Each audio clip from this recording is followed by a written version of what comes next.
येनाक्षरसम्मानाय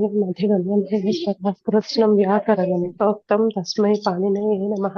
येन धौता गिरः पुंसां निर्मलैः शब्दवारिभिः तमश्चाज्ञानजं भिन्नं तस्मै पाणिनये नमः। वाक्यकारं वररुचिं भाष्यकारं पतञ्जलिं पाणिनिं सूत्रकारं च प्रणतोऽस्मि मुनित्रयम्। ఓం శ్రీ గురుభ్యో నమః. మనం నిన్న 2:1:67 యువా ఖలతి ఫలిత వలిన జరతీభిః అనే సూత్రం చూసాము. యువ అనేటటువంటి యువన్ ప్రాతిపదిక ఉన్నటువంటి అంటే యువన్ ప్రాతిపదికము పుల్లింగము స్త్రీలింగము రెండు గ్రహించవచ్చు. సో అటువంటి సుబంతము ఖలతి ఫలిత వలిన జరతి జరతి అనేటటువంటి ప్రకృతి ఉన్న సుబంతాలతో వికల్పంగా సమసించి తత్పురుష సమాసం అవుతుంది. అలాగే ఈ సూత్రంలో యువ అనేది ఇక్కడ మనకి యువ అనేది వయోవాచకమైంది. అలాగే ఈ సూత్రంలో ప్రథమ విభక్తిలో చెప్పబడింది కాబట్టి ఇది పూర్వ ఉపసర్జన సంజ్ఞ కలిగి ఉండి పూర్వ ప్రయోగార్థమే ఈ సూత్రము. అది సంక్షిప్తంగా చూసాము. తర్వాత 2:1:68 కృత్య తుల్యాఖ్యా అజాత్యా. కృత్య తుల్యాఖ్యా ప్రథమ బహువచనం, అజాత్యా తృతీయ ఏకవచనం. అంటే ఇక్కడ మనకి ప్రథమ బహువచనంలో చెప్పబడిందంటే ఇక్కడ మనకి ఇతర ద్వంద్వం ఉంది. దేనికి? కృత్యాహకి తుల్యాఖ్యాహకి ఆ రెండిటికి అక్కడ ఇతర ద్వంద్వంలో ప్రథమ బహువచనం చెప్పబడింది. అలాగే తృతీయలో అజాత్యా అన్నది తృతీయ ఏకవచనం. ఇక్కడ మనకి అజాత్య అంటే మనకి ఇక్కడ నై కనిపిస్తోంది, ఆ అనేది తెలుస్తోంది కదా, నిషేధం తెలుస్తోంది. అది ఎటువంటిది అంటే ఇక్కడ పర్యుదాస నిషేధం, పర్యుదాస నై అన్నమాట. అంటే జాతి భిన్న అలాగే ఖచ్చితంగా అక్కడ ఇంకొక సంజ్ఞా శబ్దమే అయి ఉండాలి. అంటే ఏమైందప్పుడు క్రియా శబ్దాలు గాని గుణ శబ్దాలు గాని ఉండాలన్నమాట. జాతి భిన్నమైనటువంటివి సంజ్ఞా శబ్దాలు ఉండాలి. అలాగే ఇక్కడ మనకి కృత్య అని చెప్పి ప్రథమ బహువచనంలో పూర్వ పదంలో ఉంది కదా కృత్య అనేది. అంటే ఇది ప్రత్యయాలు, కృత్య ప్రత్యయాలు. అందుకని ఇక్కడ మనకి అంటే ఇక్కడ కృత్య అనేది ఆ ప్రత్యయాలకు ఇచ్చినటువంటి సంజ్ఞ. అలాగే ఇక్కడ ప్రత్యయ గ్రహణే తదంతస్యాపి గ్రహణం అనే పరిభాషతో ఇక్కడ కృత్య అనే పదం చేత కృత్య ప్రత్యయాంతాలని గ్రహించాలి. అందుకని కృత్య ప్రత్యయాంతాలు, తుల్యాఖ్యాలు. ఈ తుల్యాఖ్యాలు అంటే ఏంటి అంటే తుల్యము అనేటటువంటి అర్థము కలిగినవి తుల్యాఖ్యాలు అవుతాయి. అంటే సమానార్థకాలలో ఉన్నటువంటి తుల్య సదృశాలు అన్నమాట. ఒకటే అర్థంలో వచ్చేటటువంటి అంటే తుల్యము అనేటటువంటి అర్థం, సమానము అనే అర్థములో వచ్చేటటువంటి పర్యాయ పదాలు తుల్యాఖ్యాలు. సో ఈ తుల్యాఖ్యాలతో మనము తుల్య అలాగే సదృశ అనేటటువంటి రెండు పదాలను, పర్యాయ పదాలను మనం గ్రహిస్తాము. ఇది సమానాధికరణేన అనే అనువృత్తి. ఆకడారాత్ ఏకాసంజ్ఞ, ప్రాక్కడారాత్ సమాసః, సుప్సుప విభాష తత్పురుష అనేవి అధికారంలో ఉన్నాయి. అందుకని ఇప్పుడు దీనికి అనువృత్తితో కూడినటువంటి సూత్రం ఏమవుతుంది? కృత్య ప్రత్యయాంతాః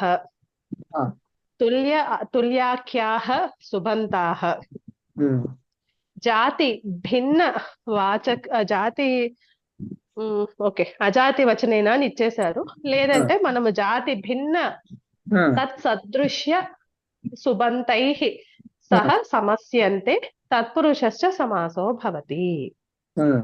అంటే కృత్య ప్రత్యయాంతాలు, తుల్య అలాగే సదృశ అనేటటువంటి ప్రకృతి ఉన్నటువంటి సుబంతాలు జాతి భిన్న సంజ్ఞా శబ్దాలతో వికల్పంగా సమసిస్తాయి.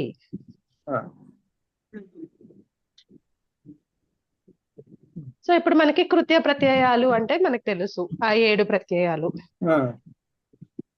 సో ఇక్కడ మనకేమి ఎక్కడ రెస్ట్రిక్షన్ లేదు. మనకి కృత్య అని చెప్పి వదిలేశారు కానీ మనకి ఎక్కడ వార్తిక పరంగా కానీ ఎక్కడ రెస్ట్రిక్షన్ లేదు.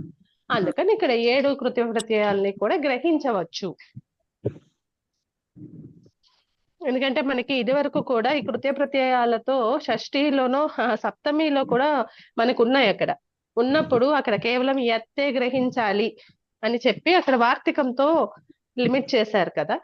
ఇక్కడ స్పష్టంగా అటువంటి వార్తికం అయితే ఏమీ లేదు. సో ఏ కృత్య ప్రత్యయాంతమైనా సరే సమర్థవంతమైన సుబంతంతో, అది కూడా జాతి భిన్నమైనటువంటి సుబంతంతో వికల్పంగా సమసించి తత్పురుష సమాసం అవుతుంది. ఇక్కడ ఎగ్జాంపుల్స్ ఇచ్చారు. భోజ్యం చ తత్ ఉష్ణం చ, భోజ్యోష్ణం. ఇక్కడ భోజ్యం అన్నది భుజ ధాతువుకి రుహళో నియత్ అనే సూత్రం చేత వచ్చినటువంటి నియత్ ప్రత్యయాంతము. అలాగే ఇది అర్హార్థంలో వచ్చింది, అంటే భుజించదగినది. భుజించదగినది అది కూడా ఎలా ఉంది? వేడిగా ఉన్నది. ఉష్ణం, అది కూడా వేడిగా ఉన్నది. సో ఇప్పుడు మనకి ఇక్కడ నిషేధం ఉంది కాబట్టి గమనించుకోవాలి. మనకి అజాత్య అని తృతీయలో చెప్పారు కాబట్టి ఇక్కడ మనకు జాతివాచక పదం ఉండకూడదు. ఒక కృత్య ప్రత్యయాంతము, ఇంకొకటి జాతి భిన్నమైనటువంటి సుబంతము ఉండాలి. సో ఇక్కడ మనకి కృత్య ప్రత్యయం కింద భోజ్యము ఉంది. అలాగే ఉష్ణం అనేది జాతివాచకం కాలేదు కదా, అది గుణవాచకం అయింది. కాబట్టి అజాత్య అన్నటువంటి ఆ నిషేధం ఏదైతే ఉందో అది కూడా మనకి కండిషన్ సరిపోయింది.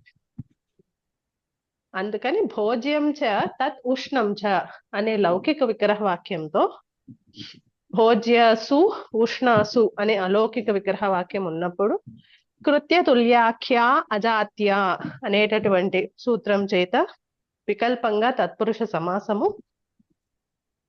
సమాసత్వాత్ ప్రాతిపదిక సంజ్ఞ, ప్రాతిపదిక తర్వాత సుప్పులకు లుక్ అయిన తర్వాత భోజ్య ఉష్ణ అని ఉన్నప్పుడు ఇక్కడ ఉపసర్జనం చూసుకోవాలి. మన సమాస విధాయక సూత్రమైన కృత్య తుల్యాఖ్య అజాత్య కదా. అక్కడ ప్రథమలో చెప్పబడినవి కృత్య ప్రత్యయాంతాలు, అలాగే తుల్య, నెక్స్ట్ సదృశ, దాని సమానార్థకాలలో ఉన్నవి ఆ రెండు. సో అందుకని ఇక్కడ మనకి కృత్య ప్రత్యయాంతమైనటువంటి భోజ్యానికి ప్రథమా నిర్దిష్టం సమాస ఉపసర్జనం అనే సూత్రం చేత ఉపసర్జన సంజ్ఞ, ఉపసర్జనం పూర్వం అనే సూత్రం చేత పూర్వ ప్రయోగము. అప్పుడు భోజ్య ఉష్ణం అని ఉండగా ఆద్గుణ అనే సూత్రం భోజ్య ఉష్ణ ఉష్ణ ఉన్నప్పుడు ఆద్గుణ, అప్పుడు భోజ్యోష్ణ అనేటటువంటి ప్రాతిపదిక. ఇప్పుడు దీనికి లింగము పరవల్లింగం ద్వంద్వ తత్పురుషయోహ అనే సూత్రం ప్రవర్తించి ఉత్తర పద లింగమైనటువంటి ఉష్ణానికి ఉన్నటువంటి నపుంసక లింగమే ఈ సమస్త పద ప్రాతిపదికకు కూడా సిద్ధిస్తుంది. సో ఇప్పుడు ఇది మనకి అకారాంత నపుంసకలింగ భోజ్యోష్ణ ప్రాతిపదిక వచ్చింది. సో సుప్రత్యయం చేర్చుకున్న తర్వాత భోజ్యోష్ణం అంటే తినదగిన వేడి పదార్థము అని చెప్పడం అన్నమాట. మీరు విగ్రహవాక్యం ఏం చెప్పారండి ఒకసారి మళ్ళీ? భోజ్యం చ తత్ ఉష్ణం చ, తత్ ఉష్ణం చ. భుజ్ ధాతు కటే రుహలోర్ణ్యత్ ప్రత్యయం ప్రత్యయము అది అర్హార్థంలో అర్హార్థంలో అంటే తినదగినది కాస్త భోజ్య అన్నది.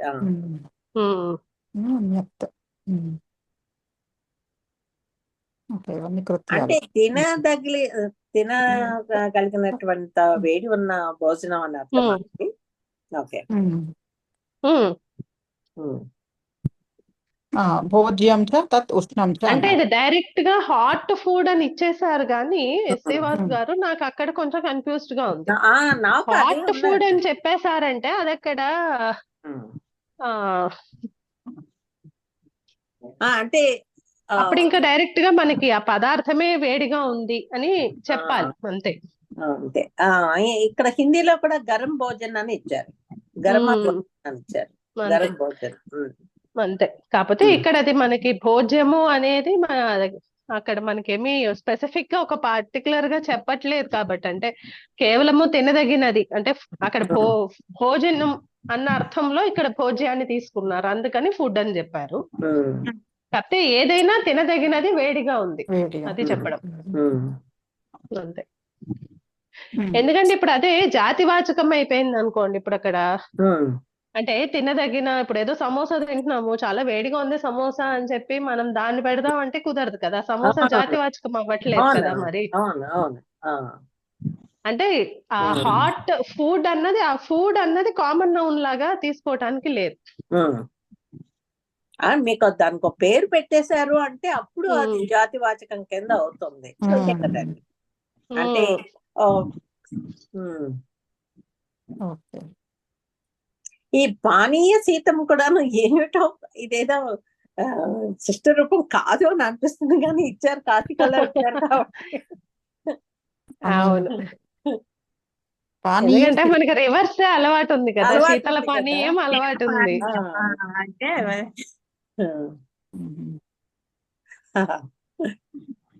మనకు తుల్య శ్వేత అందుకని ఇది హల్దరా వచ్చేసారు. అందుకని ఇది అర్థాలు అయితే కొంచెం డిఫరెంట్ గానే ఉన్నాయి. Different అంటే గానే యాజ్ ఇట్ ఈస్ గా తీసుకోవటానికి కుదురుతుందా, ఇంగ్లీష్ లో ఇచ్చిన మీనింగ్ ఇక్కడ ఉన్నది అంటే ఒకటో ఒకటే, కాదు అన్నది అయితే ఐడియా న్యూ లేదు. ట్రాన్స్లేషన్ చేసుకోకూడదండి, అది ఉన్నది ఉన్నట్టు అదే ఆ విధంగానే చేసుకోకూడదు. పానీయ శీతం అంటే అది చల్లగా ఉన్న పానీయం అని గ్రహించాలి. అంతే. అంటే అది పానీయం అంటే తాగగలిగేది, తాగేందుకు పనికొస్తుంది. ఆ తాగేందుకు పనికొచ్చే ద్రవ్యము చల్లగా ఉంది, చల్లనైనటువంటి త్రాగే ద్రవ్యం.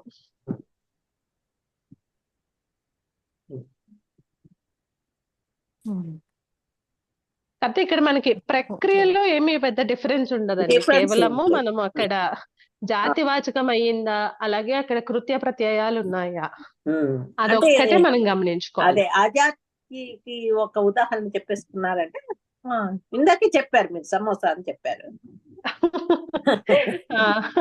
ఇక్కడ వీళ్ళు ఓదనం ఇచ్చారు.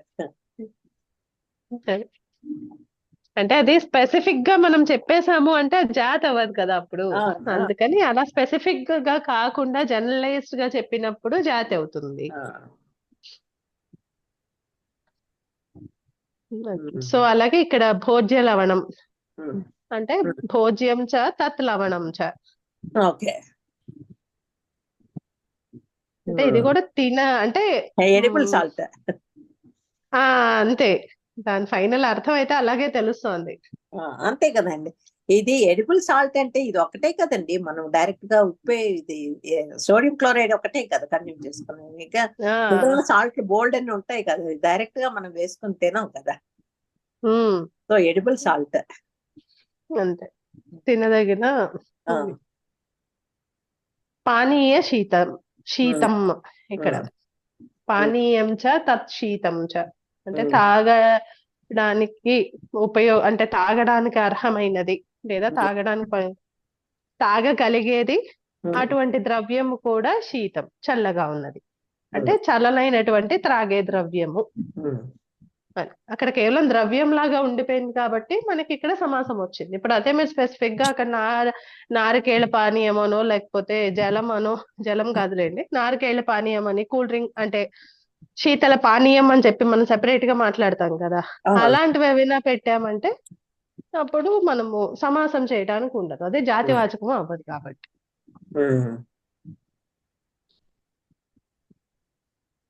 అలాగే ఇప్పుడు నెక్స్ట్ తుల్యాఖ్యాహ. ఓకే, ఇప్పుడు శీతల పానీయం అన్నది అది వేరే, మామూలుగా దీనిగా వచ్చేస్తుందండి. ఏంటి ఇది ఉంది చూడండి, విశేషణం విశేషణ బహుళంతోనే వచ్చేస్తుంది, వచ్చి శీతల పానీయం మనకు అది అలవాటు.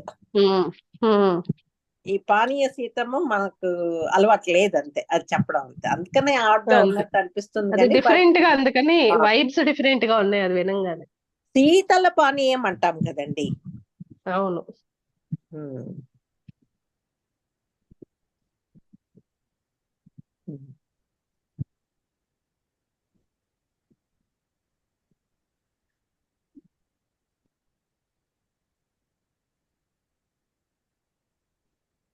కాకపోతే ఇప్పుడు దీంతో చూస్తుంటేనే ఉమ్, నాకు డౌట్ గా ఉంది. ఎందుకంటే ఉమ్, ఇది అసలు ఉమ్, మామూలుగా ఇప్పుడు మన సూత్రంలోనే చూడండి. ఉమ్, ఆ ఇదేంటి ఇది విశేషణం విశేషణ బహుళం అనే సూత్రం చేతనే ఇక్కడ మనకి ఉమ్. సిద్ధిస్తుంది కదా. సిద్ధిస్తుంది. కానీ ఇక్కడ మనకి ఒక ఉమ్, నియమం చేశారు, ఒక పూర్వ నిపాతకి అలాగే ఒక నియమం కూడా. ఉమ్, ఆ ఉమ్, నియమం ఏంటి? కృత్య ప్రత్యయాంతాలు ఉమ్, కేవలము జాతి భిన్నమైనటువంటి సుబంతాలతో మాత్రమే సమాసము అని ఉమ్, కదా. ఉమ్, మరిప్పుడు మనం ఇందాక మాట్లాడుకున్న శీతల పానీయంలో అక్కడ ఉమ్, శీతలం అన్నది గుణం అయింది, ఉమ్, గుణవాచకం అయింది, ప్రాబ్లం ఉమ్, లేదు. ఉమ్, మరప్పుడు పానీయం అన్నది ఉమ్, ఎత్తు ప్రత్యయం అయింది కదా అక్కడ. లేదు, అది అనియర్ ప్రత్యయం కదా, నేను అక్కడ మిస్ అయ్యాను. ఓకే, సరిపోయింది. ఓకే, నేను అక్కడ ఒకసారి మైండ్ కొంచెము తప్పుగా ఆలోచించాను. అదేంటి అది అక్కడ ఎత్తు ప్రత్యయంలో వస్తోంది కదా అని ఆలోచించాను, కానీ కాదు, అది పానీయం కాబట్టి అది తవ్య అనియర్. ఉమ్. అందుకని మనకి ఈ సూత్రంతో దానికి ఏం పని లేదు. కాబట్టి మామూలు విశేషణ బహుళంతోనే వచ్చేస్తున్నది. శీతలం చ తత్పానీయం చ, శీతల పానీయం. శీతల పానీయం.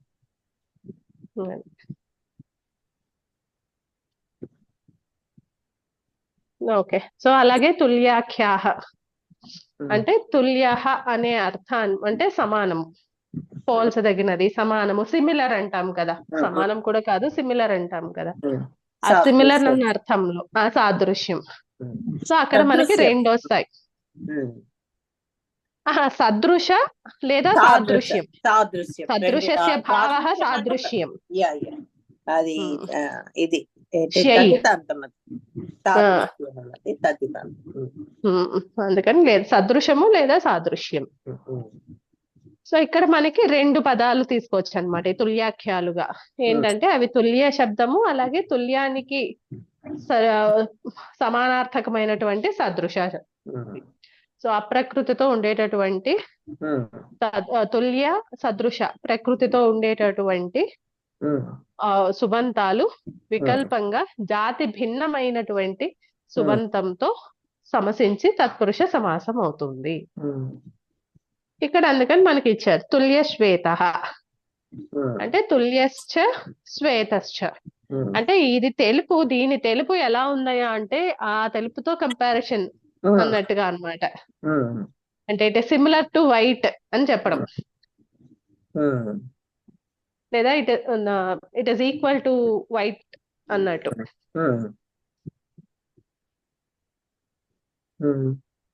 అలాగే సదృశ శ్వేత, ఇది కూడా అంతే. సదృశ చ అసౌ శ్వేతశ్చ. సో ఇది సదృశ అంటే సరితూగినది. దేనితో సరితూగినది? తెలుపులో, అంటే తెల్లదనంలో తెల్లదనంలో రెండు ఒకలాగా ఉన్నాయి అని చెప్పడం. అలాగే తుల్య మహాన్, తుల్యశ్చ అసౌ మహాన్ చ, తుల్య మహాన్. అలాగే ఇక్కడ కేవలము ఇక్కడ మనకి శిష్ట ప్రయోగాలలో పుల్లింగాలలో ఉన్నాయి అని ఇచ్చారు, కానీ ప్రయోగాలు సరిపోయాయి అంటే ఇక్కడ మనము ఆ లింగ విశిష్ట పరిభాషను కూడా ఉపయోగించుకుని మనము స్త్రీలింగంలో కూడా చెప్పుకోవచ్చు. అందుకని మనం ప్రకృతి అని చెప్పుకుంటున్నాం. అంటే ఇప్పుడు తుల్య మహాన్ లాగానే అక్కడ మనకి తుల్య మహతి కూడా అవుతుంది. లేదా ఇప్పుడు పతివ్రత అని చెప్పాలనుకోండి, ఆవిడ లాంటి పతివ్రతతో పోల్చాలి ఇప్పుడు, అలాంటప్పుడు కూడా మనం ఇక్కడ వాడుకోవచ్చు అనమాట. తుల్య చ అసౌ పతివ్రత చ, తుల్య పతివ్రత, అట్లా. అంటే అవశిష్ట రూపాలు అయి ఉంటే గనక.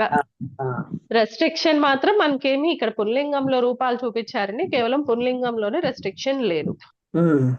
ప్రాతిపదిక లింగ విశిష్ట పరిభాష చేత ఇక్కడ మనము ఆ ప్రకృతి ఉన్నవి గ్రహించాలి అంతే.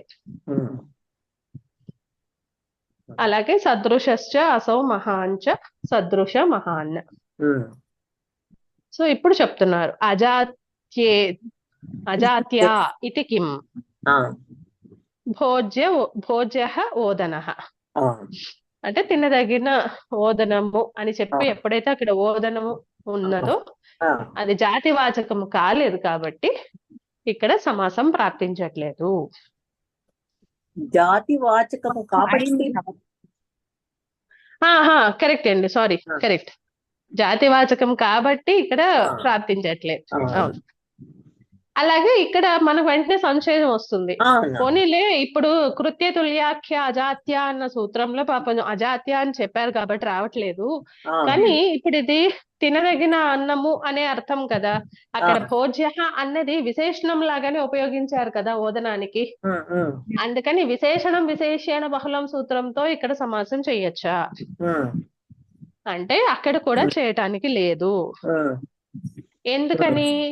అక్కడ మనకి ఆ ఉత్సర్గ సూత్రమైనటువంటి విశేషణం విశేషణ బహుళం అనే సూత్రం చేతనే ఇక్కడ కూడా సమాసము సిద్ధిస్తూ ఉండగా, అంటే సిద్ధే సతి ఆరంభ నియమార్థ, అందుకని చెప్పి ఇక్కడ మనకి కృత్య తుల్యాఖ్య అజాత్య అని నియమం చేశారు. అందుకని కృత్య ప్రత్యయాంతాలకి తుల్య సదృశ ప్రకృతితో ఉన్నటువంటి సుబంతాలకి జాతి భిన్నమైనటువంటి సుబంతాలతోనే సమాసము, అన్యథా కాదు అని నియమం అన్నమాట. ఇది ఇక్కడ నియమం చేశారు కాబట్టి మనము ఇది పనిచేయట్లేదు కదా అని మళ్ళీ మనం ఉత్సర్గం తీసుకోవటానికి లేదు. నిషేధం ఏం కది.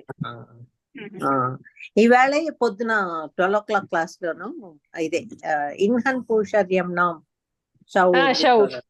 శౌచ అవి రెండు సూత్రాలు కూడా అంతే కదండి, నియమంగా. నియమం. అవును అవును. ఇన్నంతాలకి కేవలము ఆశీ సర్వనామస్థాన పరమైనప్పుడు మాత్రమే మళ్ళీ శౌచ అని ఇంకో ఎక్సెప్షన్ కూడా ఇచ్చారు, చెప్పి అప్పుడు అది ఇచ్చారు కాబట్టి చేసుకోవడానికి ఉంటుంది. అవును, కరెక్ట్.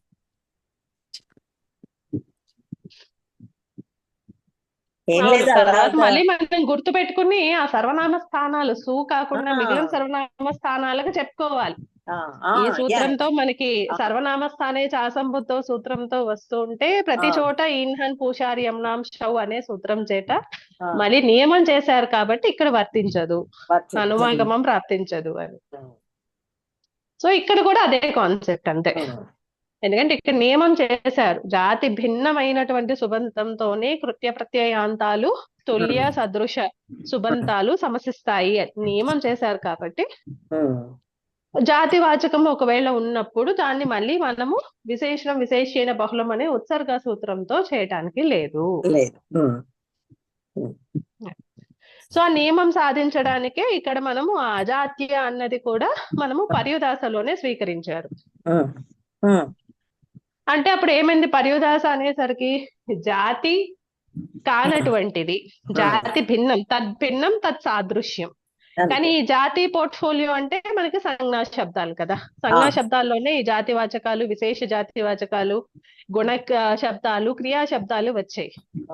కాబట్టి వాటిల్లో ఏదో ఒకదాన్ని తీసుకోవాలి, అప్పుడు జాతితో సాదృశ్యమైనది అవుతుంది. అంటే అటువంటి లక్షణాలు ఉపలక్షణాలు కలిగింది అవుతుంది, కానీ జాతి కాకూడదు.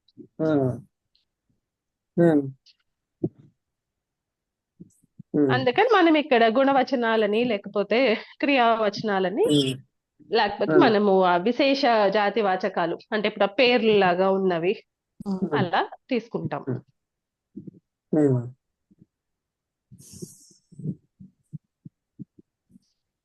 ఇక్కడ ఈ ఎక్స్ప్లెనేషన్ పానీయ శీతం అనియర్ అండి, అనియర్ కదా. ఇగో ఇంకా స్టిల్ నా పాయింట్ మళ్ళీ వాలిడ్ లోకే వచ్చింది. మళ్ళీ ఆ శీతల పానీయం అన్న చోట కూడా ఇందాక ఆలోచించిన పాయింట్ అనియర్ కదా, అనియర్ అయినప్పుడు అది కూడా కృత్య ప్రత్యయమే కదా, అనియర్ కూడా. మరి అప్పుడు అక్కడ కూడా రాకూడదు కదా మరి, అంటే శీతల పానీయం అన్నది మరి లేదా, మరి అక్కడ ఎలా వచ్చింది? అంటే సమాసమే కాదేమో, అంటే విడిగా చెప్పాలా? అప్పుడు మనం తప్పు చెప్తున్నాం, అప్పుడు శీతలం పానీయం అని చెప్పాలా? ఎందుకంటే వ్యస్త ప్రయోగం అయితే మరి అక్కడ విడివిడి పదాలు లాగానే పలకాలి కదా, శీతల అని మధ్యలో ఆపడానికి. తెలుగులో మాట్లాడుతున్నాం కదా, అది సంస్కృతంలో ఎలా ఉందో అన్నది మనకు తెలియదు. ఓకే, ఇక్కడ ఉందో లేదో తెలియదు కదా, కరెక్టే. తెలుగులో చెప్తున్నాం. అవునవును, అలాగే సార్ రాజన్ గారు వచ్చినప్పుడు కనుక్కుందాం. సంస్కృతంలో ఎలా వాడతారండి శీతలం అనేది? శీతం అనేది కోల్డ్ అని తెలుసు. శీతలం అనేది కూడా అది కూడా కోల్డ్ అండి. అది కూడా కోల్డ్. దానికి చాలా అర్థాలు ఉన్నాయండి. శైత్యానికి సమానార్థకాల్లోనే ఇచ్చారు శీతలం కూడా. శీతం లాతి ఇది శీతలం మాట. శీతల ద్రవ్యం అని ఇచ్చారండి ఇక్కడ. దీర్ఘం. మరి ద్రవ్యం అయితే ప్రాబ్లం లేదు కదా, మనకి కృత్య ప్రత్యయం అవ్వలేదు కదా, మనకి పానీయంతోనే ప్రాబ్లమ్.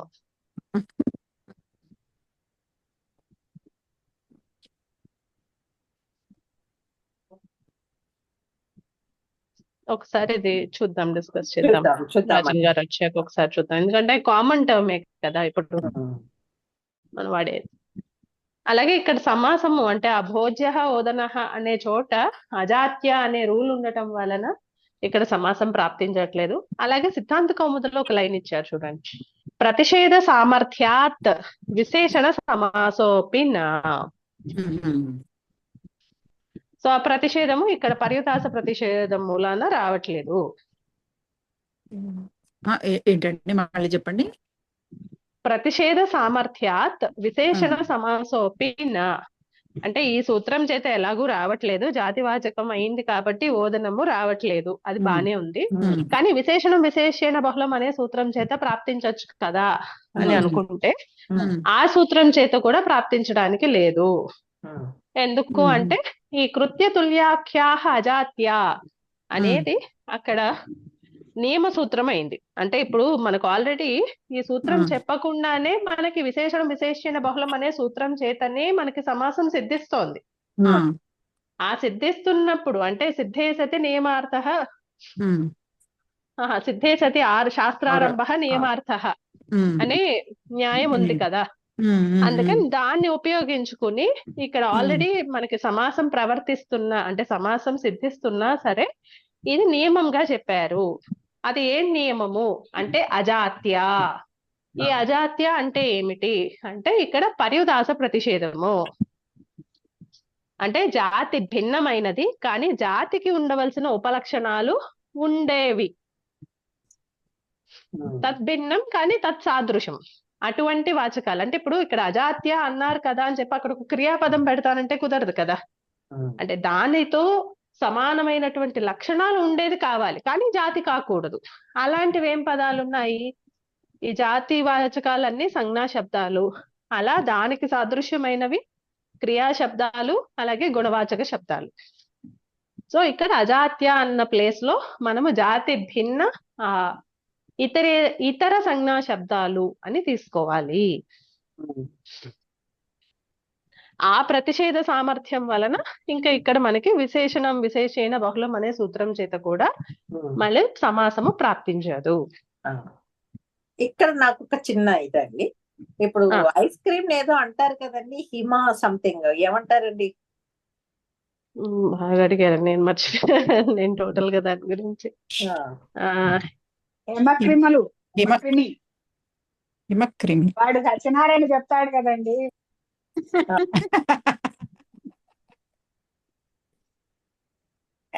నాకు హిమక్రిమి చూద్దాం. కాదు కదా ఉందండి, దీనికి మేము చదివేము, బోల్డ్ ఇచ్చారు మాకు, అందులో చదివాం కానీ సడన్ గా టైం గుర్తు రావట్లేదు. అదే సరే అదే చూస్తున్నా. ఎందుకంటే హిమ అన్నది ఉంది కదా, అది కూడా ఇది గుణమే కదా, జాతి వాచకం కాదు కదా. మరి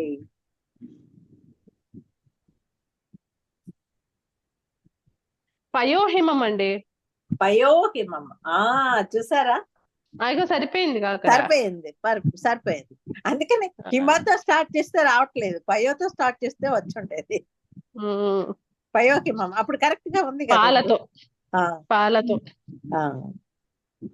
పాలతో చేసినటువంటి చల్లటి పదార్థం పయోహిమం అప్పుడు సరిపోయింది కదండి. ఇంకా మనకి అసలు ఇందులో కృత్య ప్రత్యయం లేదు కదా, అందుకని మనకు గోలే లేదు. అంటే మన ప్రకృత సూత్ర స్కోప్ లోకి రాదు కదా అది. ఆఫ్ కోర్స్ రాదు. ఇక్కడ వీళ్ళు విడిగానే ఇస్తున్నారండి. శీతల పేయం అని ఇచ్చారు సంస్కృతంలో సాఫ్ట్ డ్రింక్ అంటే. మరి ఇది ఎంతవరకు కరెక్ట్ అన్నది నాకు తెలియదు. శీతల పేయం అని ఇచ్చారు. అంటే ఇప్పుడు శీతల అంటే శీతల అన్నది ఇది కృత్య ప్రత్యాంతం కాదేమో అండి. శీతం లాతి ఇది లా కహ అని ఇచ్చారు చూడండి, శబ్ద కల్పద్రమాలు ఇచ్చారు చూడండి. అవునవును, అవును. కానీ పేయం అన్నది మనకి కృత్య ప్రత్యయమే కదా. ఎత్ అచో ఎత్ పాధాతుకి అచో ఎత్ పేయము, అక్కడ కృత్య ప్రత్యయం ఉంది. ఈ శీతలం అనేది గుణవాచకము. గుణవాచకం అంటే దాని వ్యుత్పత్తి ఎట్లా ఉన్నా దాని లక్షణాలు అయితే గుణవాచక లక్షణాలే కదా అవి. అవునవును.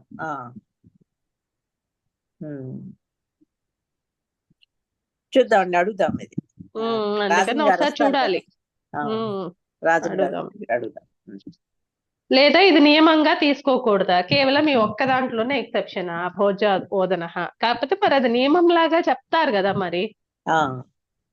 మేబీ అప్పుడు ప్రయోగం లేదేమో ఆ టైంలోనే. ఇప్పుడు ఏదో కొత్తగా మళ్ళీ వచ్చేస్తుంది చూడండి.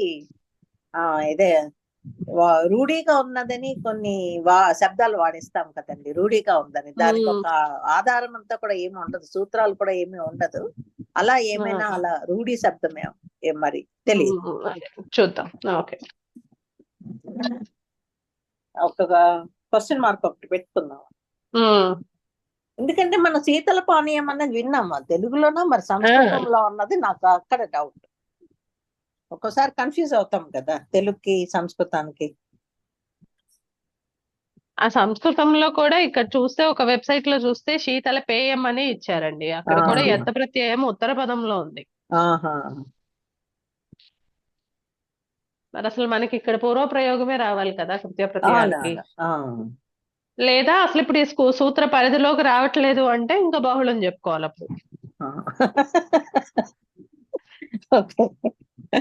అంటే మనకి అసలు పూర్వ ప్రయోగం కూడా మారిపోయింది కదా అక్కడ. శీతల పేయం అంటే గుణవాచకం వచ్చింది పూర్వపదంలోకి. లేదు, బహుళం అంటే నవ్వొచ్చింది. అంటే ఏమో, అంటే ఇప్పటి వరకు మనం చూసిన లిమిటెడ్ స్కోప్ లో అయితే ఏమీ తట్టలేదు నాకు. ఇంకా అందుకని అదే జస్టిఫికేషన్ ఏమో అనిపించింది అది. చూద్దామండి ఇంకా ఏమైనా వస్తుంది. ఇంకా మనం 68లో ఉన్నాం కదా, ఇంకా చూద్దాం. అదే, సో దీంతో ఈ సూత్రము కంప్లీట్ అయిపోయింది.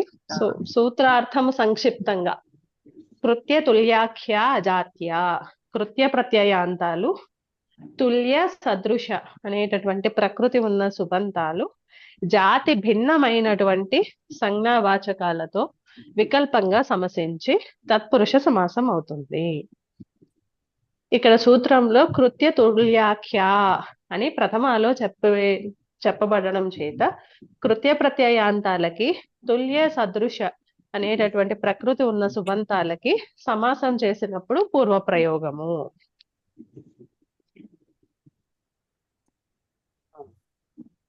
అంతే.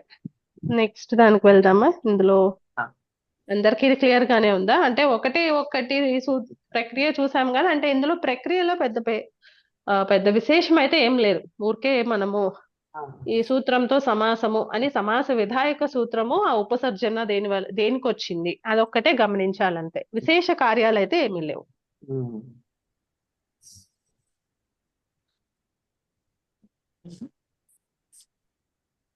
సో నెక్స్ట్ సూత్రం 2:1:69. వర్ణో వర్ణేన. వర్ణ ప్రథమ ఏకవచనము, వర్ణేన తృతీయ ఏకవచనం. సో ఇప్పుడు రెండు కూడా ఏకవచనాల్లో ఇచ్చారు. మరి ఇప్పుడు ఈ వర్ణము అనే దాని సుబంతం చేత మనం ఏది గ్రహించాలి? ఏకవచనంలో ఉంది కాబట్టి ఇప్పటి వరకు మనము స్వరూప గ్రహణమే చేస్తున్నాం కదా. అంటే అది ఏ అర్థంలో చెప్తున్నామో ఆ అర్థాన్ని తీసుకుంటున్నాం. బహువచనంలో ఉంటేనే ఆలోచిస్తున్నాం ఇది ఏమైనా గణానికి చెందిందా, ఏం చేస్తుంది అని. మరి స్వరూప విధిలో తీసుకుంటే మనకి ఇక్కడ ఉపయోగం లేదు కదా. కేవలము వర్ణము అనే శబ్దము ఇంకొక వర్ణము అనేటటువంటి శబ్దంతో వికల్పంగా సమసిస్తుంది. దీని వల్ల మనకు ప్రయోజనం ఏమీ లేదు, ఏమీ లేదు, అర్థం కూడా ఏమీ లేదు. పోని ఒక వర్ణాన్నేమో వర్ణము అని తీసుకుందాము, ఆ, ఇంకొక వర్ణాన్నేమో వర్ణ విశేషవాచకంలా తీసుకుందాం. ఉమ్, అలా తీసుకుంటే సరిపోతుందా అని మళ్ళీ ప్రశ్న. ఉమ్, అప్పుడు ఏమవుతుంది అంటే ఒక వర్ణ మామూలుగా ప్రథమాలో ప్రథమాలో ఉన్నది వర్ణాన్ని స్వరూపంలాగే తీసుకుందాము. ఆ వర్ణేన అన్నది వర్ణ వాచకంలా తీసుకుందాం. ఉమ్, అప్పుడేమైంది, వర్ణ అనేది వర్ణ చ అసౌ శుక్ల ఉమ్, లేదా శుక్ల చ అసౌ వర్ణ అనేటటువంటి అంటే ఆ అర్థాలు మనకు వస్తున్నాయి. ఉమ్, అది కూడా మనకి ఎక్కడ ఒక విశేష్య భావము అన్నది ఏమీ కూడా అందులో తెలియట్లేదు. అవును. ఇది ఆ, వర్ణము అంటే ఒక రంగు అని అర్థము, శుక్లము అంటే అది శుక్ల వాచకం, అంటే శుక్ల వర్ణాన్ని చెప్పేటటువంటి వాచకం అంతే. ఆ, అంతేగాని ఇక్కడ మనకి ఉమ్, విశేషణము, ఇది విశేష్యము, ఇందులో ఇది వ్యాప్తి చెంది ఉంది అని చెప్పేలాగా ఏమీ లేదు. ఉమ్, ఇప్పుడు మనకి నీలంచ తతుత్పలంచ అని చెప్పినప్పుడు మనకి అక్కడ తెలుస్తోంది. ఉమ్, అంటే ఈ నీలము శబ్దం చేత ఏదైతే తెలుస్తోందో ఉమ్, ఆ ఉత్పలంలో కూడా ఉత్పలము నీలి రంగులో ఉంది అని మనకి తెలుస్తోంది అక్కడ. ఉమ్, అంటే ఈ ఉత్పలం యొక్క వ్యాప్తి, ఆ ఉత్పలం కాదు, నీలము యొక్క వ్యాప్తి ఉత్పలంలో కూడా మనకి తెలుస్తోంది. ఉమ్, అప్పుడు మనకి ఇది విశేషణం అయ్యింది, ఇది భేదకము, ఇది భేద్యము, ఇలా ఇవన్నీ తెలుస్తున్నాయి మనకి. ఉమ్, కానీ కేవలము శుక్లః వర్ణః అని చెప్పినందువల్ల మనకేమీ దానివల్ల అర్థబోధ కొత్తగా తెలిసేదైతే ఏమీ లేదు. ఆ, ఇంకొకటి అందులో విశేష భావాల్లాగా కూడా ఏమీ వ్యాప్తి లేదు. ఉమ్, ఉమ్, అందుకని కూడా అది ప్రయోజనం లేదు. ఉమ్, అలాంటప్పుడు మనము ఇప్పుడు అందుకని ఇక్కడ ఏకవచనంలో చెప్పినా సరే సూత్రంలో ఉమ్, ఎక్కడా కూడా విశేష భావాలు లేనందువలన ఇక్కడ రెండు వర్ణ శబ్దాల చేత కూడా వర్ణ వాచకాలనే తీసుకోవాలి.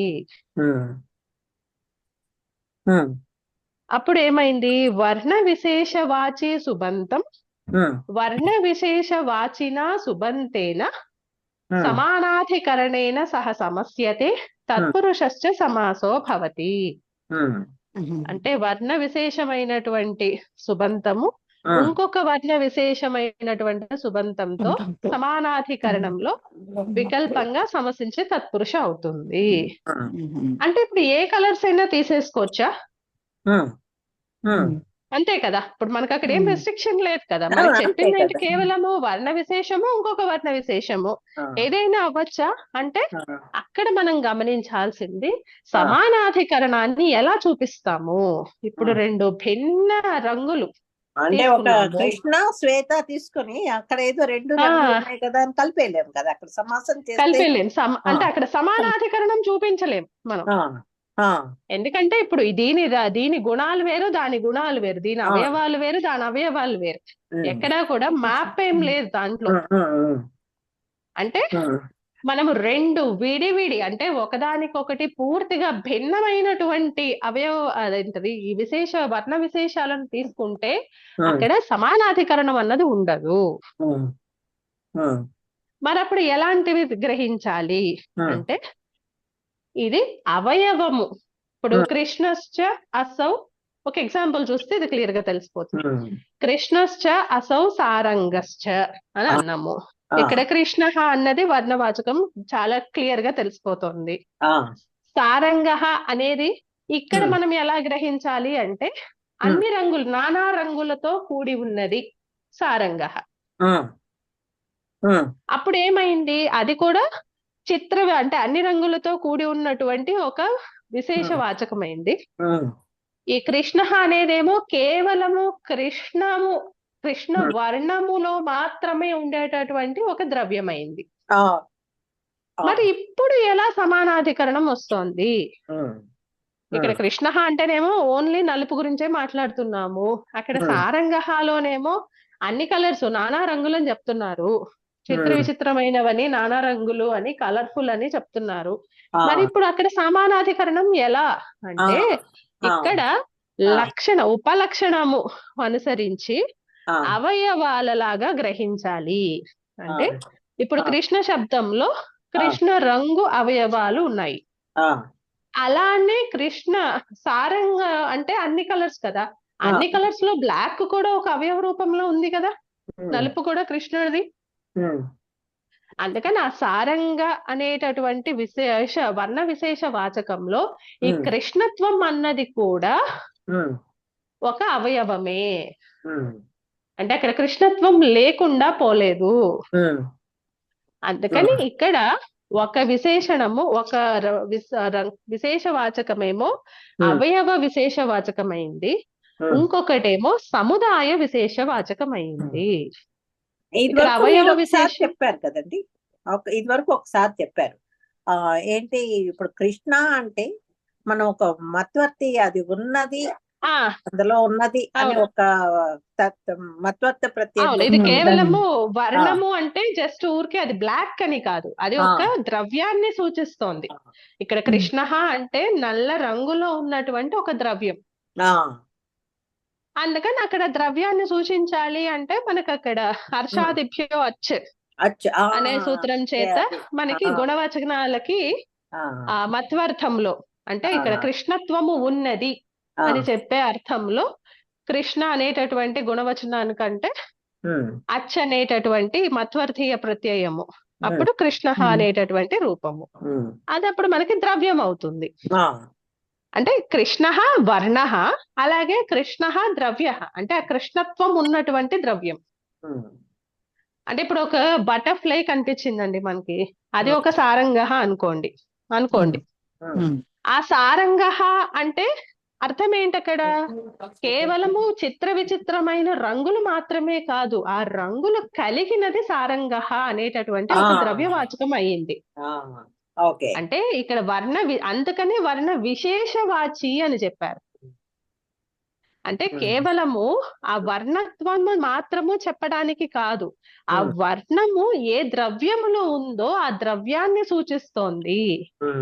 అంటే ఇప్పుడు అక్కడ కృష్ణ అంటే నల్లటి వస్తువు, సారంగ అంటే ఒక కలర్ఫుల్ ఆబ్జెక్ట్. కేవలము వర్ణాలు కావు, వర్ణాల గురించి మాట్లాడట్లేదు, ఆ వర్ణము పూర్తిగా నిండి ఉన్నటువంటి ఒక ద్రవ్యాన్ని గురించి మాట్లాడుతున్నాం మనం. అలాంటప్పుడు ఇప్పుడు సారంగ అంటే చాలా రంగులు ఉన్నటువంటిది అని హర్షాదిభ్యో అచ్ సూత్రం చేత ఇక్కడ సారంగ అనేటటువంటి వర్ణవాచకానికి అచ్చు ప్రత్యయము, అప్పుడు సారంగ అన్నది మధ్వర్థీయంలో ప్రత్యయం శబ్దం వచ్చింది మనకి. ఈ సారంగ అంటే ఏమైంది ఇప్పుడు మనకి? బటర్ఫ్లై అయింది. మొదట మనం ఆ మధ్వర్థం ఉపయోగించినప్పుడు సారంగ ఏమైంది? ఒక ప్యాలెట్ ఆఫ్ కలర్స్ అయింది. అలాంటిది మధ్వర్థం ఉపయోగించేసరికి అన్ని కలర్స్ ఉన్నటువంటి ఆబ్జెక్ట్ ఇప్పుడు బటర్ఫ్లై అయ్యింది. ఇప్పుడు ఆ బటర్ఫ్లై లో కృష్ణత్వము అన్నది ఉంటుంది కదా, నానా రంగులు అని చెప్తున్నాం కాబట్టి ఆ ఆబ్జెక్ట్ లో ఎక్కడో ఒక చోట కృష్ణత్వం అన్నది ఉంటుంది. అంటే అది పూర్తిగా సముదాయ పరంగా అంటే ఆబ్జెక్ట్ ని కంప్లీట్లీ ఎన్కాప్సులేట్ చేయకపోయినా ఒక పార్ట్ ఆఫ్ ఇట్ లో ఉంటుంది. ఒక పార్ట్ లో ఉంటుంది. అవయవం అంటే ఒక పార్ట్, ఒక ఫ్రాక్షన్. అంటే కంపల్సరీగా అవయవంగానే చూపించాలా, లేకపోతే అది ఫుల్ గా నిండిపోయి కూడా ఉండొచ్చా? అప్పుడు ఇంకా సారంగా అవ్వదు కదా. ఇప్పుడు పూర్తిగా కృష్ణత్వంతో నిండిపోయింది అనుకోండి, అప్పుడు ఇంకా సారంగత్వం లేదు కదా అందులో. ఇప్పుడు సారంగ అంటేనే ఒక 4-5 రంగుల సమాహారం అనుకోండి. ఇప్పుడు ఆ సమాహారం ఉన్నప్పుడు ఏ రంగు తీసుకున్నా సరే, ఇప్పుడు కృష్ణ సారంగ లేదా ఇప్పుడు లోహిత సారంగ అన్నాం అనుకోండి, ప్రయోగం ఒకవేళ ఉంటే, అంటే ఈ సారంగహాలో ఒక పోర్షన్ లోహితతో కూడా కలిపి చేయబడినది కదా. ఆర్జీబీ ఇప్పుడు విబ్జిఆర్ ఉందండి, విబ్జిఆర్ లో నేను కేవలం వి మాట్లాడుతున్నాను, అప్పుడు I'm talking about only A part of it కదా. అలా ఇక్కడ మీరు సారంగ అన్నదాన్ని విబ్జిఆర్ లాగా తీసుకోండి. 7 రంగులు, ఆ రంగులలో మనం ఒకదాని గురించి మాట్లాడుతున్నాం. ఇప్పుడు ఒక రెయిన్బో ఉంది, ఆ ఇంద్రధనస్సు ఉంది, దానిలో 7 రంగులు కనిపిస్తున్నాయి, నేను ఒక్క లోహిత రంగు గురించే మాట్లాడుతున్నాను. అప్పుడు ఏమైంది? డైరెక్ట్ గా సమానాధికరణం లేదు. ఎందుకని? ఆ రెయిన్బో మొత్తం అంతా రెడ్ కలర్ లో లేదు కదా, లోహితంలో లేదు. కాబట్టి కంప్లీట్ సమానాధికరణం లేదు, కానీ అవయవ గ్రహణంతో సమానాధికరణం ఉంది. ఎందుకంటే రెయిన్బోలో కూడా ఒక పార్ట్ లో రెడ్ కలర్ ఉంది కాబట్టి నేను మాట్లాడినటువంటి రెడ్ రెయిన్బో అనే దాన్ని నేను జస్టిఫై చేసుకుంటున్నాను. కేవలము ఒక అవయవ రూపంలో ఉంది, అంటే ఒక పార్ట్ ఆఫ్ ఎ హోల్ లో ఉంది అని చెప్పి. అంటే సో కృష్ణ ఇది సారంగ అని చెప్పినప్పుడు ఆ ఆ ఆబ్జెక్ట్ లో, అంటే ఆ సారంగ అనే ఆబ్జెక్ట్ లో ఈ కృష్ణ ఉమ్, రంగు ఉంది అని చెప్పడం అన్నమాట. ఉంది. అంటే ఎస్, అంతే. Pointing to something else. ఆ అంటే ఇప్పుడు మామూలు అర్థం తీసుకున్నాం అనుకోండి, కృష్ణ సారంగ అంటే స్పాటెడ్ యాంటలోప్ అనుకోండి. దానిలో మనకి అక్కడ నల్లగా పాచులు కనిపిస్తాయి కదా చర్మం మీద. ఇప్పుడు లేదా అంటే ఉన్నట్టే కదా. అలానని చెప్పి మొత్తం నలుపేనా? అంటే ఆ యాంటలోప్ మొత్తం అంతా నలుపేనా? కాదు. అంటే ఏంటి, ఇప్పుడు మనం ఏదైతే కృష్ణ అంటూ చెప్తున్నామో అది కేవలము ఒక ప్యాచెస్ లాగా, స్పాట్స్ లాగానే మనకి కనిపిస్తోంది. ఇప్పుడు పులిచారలు అంటాం అనుకోండి, మొత్తం శరీరం మొత్తము వ్యాపించి ఉన్నా సరే శరీరం మొత్తం చారలే కాదు కదా, చారలు లేనటువంటి శరీరం కూడా ఉంది కదా. అంటే అది పూర్తి ఫుల్ ఫ్లెడ్జ్డ్ సమానాధికరణం కాదు, ఇక్కడ అవయవ సమానాధికరణ్యం మాత్రమే ఉంది. అంటే కొంత పోర్షన్ లో మాత్రమే మనకి సారంగ దాంట్లో మనకి కృష్ణ వర్ణం ఉన్నది. అప్పుడు ఏమైంది, ఇక్కడ మనకి కొత్త కాన్సెప్ట్ వచ్చింది. ఇప్పటి వరకు మనము నీలంచ తత్పలంచ అని చెప్పుకున్నప్పుడు ఆ ఉత్పలము మొత్తము నీలము అనే చెప్పుకున్నాం కదా, అంతేగాని ఉత్పలం మీద అక్కడక్కడ ప్యాచెస్ ఉంటాయని చెప్పుకోలే కదా. ఓకే, సో మొత్తం నీలం అనే చెప్పాం, అంటే పూర్ణంగా చెప్పాం మనం ఇప్పటి వరకు కూడా. ఆ సముదాయ పరంగానే చెప్పాం గాని సమానాధికరణ్యము ఇలా ఒక అవయవం లాగా తీసుకుని కొంత పోర్షన్ లో ఉంటుంది అని ఇప్పటి వరకు మనం చెప్పలేదు. సో ఇటువంటి అవయవ పూర్వ సమానాధికరణ్యాన్ని గౌణ సమానాధికరణ్యం అని అంటున్నారు. గౌణ అంటే అప్రధానం, ఎందుకంటే ఇది కంప్లీట్ కాదు కదా. ఇది కంప్లీట్ గా ఒక ఆబ్జెక్ట్ ఇంకొక ఆబ్జెక్ట్ అని చెప్పడానికి లేదు, జస్ట్ ఒక పోర్షన్ లో మాత్రమే ఉంది. అర్థం అన్న మాట వాడచ్చా అండి? లాక్షణికమే, కానీ లాక్షణికం కూడా ఇక్కడ మనకి ఇది వరకు లాక్షణికం వాడినప్పుడు మనకి కన్ఫ్యూజన్ లేదు. అక్కడేంటి గుణవచనాలు లేకపోతే పోలిక, ధర్మాలు, ఉపమితం వ్యాఘ్రాదిభిః సామాన్య ప్రయోగే అక్కడ సూత్రాల్లో చెప్పుకున్నాం మనం లాక్షణికంగాని, అంతే కదా. ఇప్పుడు పురుష వ్యాఘ్రః ఇవ అన్నప్పుడు అక్కడ పురుషుల్లోని వ్యాఘ్రంలోని సమానాధికరణ్యంలో ఉండేదేంటి, ఒక ధర్మం. ఆ ధర్మము శూరత్వం అవ్వండి, వేటాడే ఎబిలిటీ అవ్వండి, గుణం ఉంది కదా. గుణం ఉంది, అది ఎప్పుడు గుణం ఎప్పుడు సర్వవ్యాప్తి కదా, ఒక చోటే ఉంటుంది అని కాదు కదా. అందుకని అది లాక్షణికమైనా సరే అది పరిపూర్ణ సమానాధికరణం ఉంది అక్కడ. ఇప్పుడు ఇక్కడ ఏంటి, ఒక స్పాటెడ్ డీర్, ఒక లేడో జింకో ఏదో తీసుకుని ఆ జింక మీద మనకు మచ్చలు కనిపిస్తాయి కదా, అలా నల్ల మచ్చలు ఉన్నప్పుడు ఇది పూర్తిగా నలుపు అని చెప్పడానికి లేదు, అలానే నలుపు లేదు అని చెప్పడానికి లేదు, అక్కడ ఉంది కదా. అది అవయవ లక్షణమైనటువంటి సామాన్యాధికరణం అన్నమాట. అంటే ఒక అవయవం రూపంలో, అంటే ఒక part of the body is with black.